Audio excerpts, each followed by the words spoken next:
میرپور آزاد کشمیر کے گاؤں کھڑی شریف میں رومی کشمیر میاں محمد بخش رحمۃ اللہ علیہ آرام فرما ہیں۔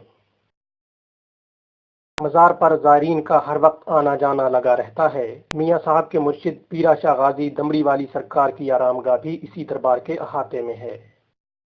مزار کے برآمدوں میں ہر وقت ایک میلہ سا لگا رہتا ہے اور سیف الملوک کی صدائیں گونجتی ہیں۔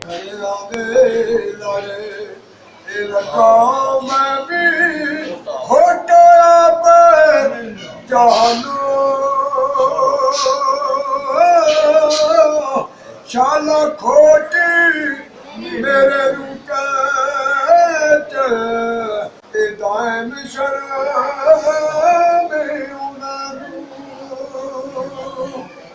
اس کے ساتھ بزرگ دربار پر آنے والے نوجوانوں کو سینوں میں محفوظ میاں صاحب کی زندگی کے واقعات سناتے دکھائی دیتے ہیں۔ اللہ کے اس ولی کی درگاہ پر آنے والے فیض اور لنگر ساتھ لے کر رخصت ہو جاتے ہیں۔ لوئے لوئے پر نہیں کڑیے مجھے تد پانڈا پرنا شام پئی بن شام محمد دے کر جاندی نے در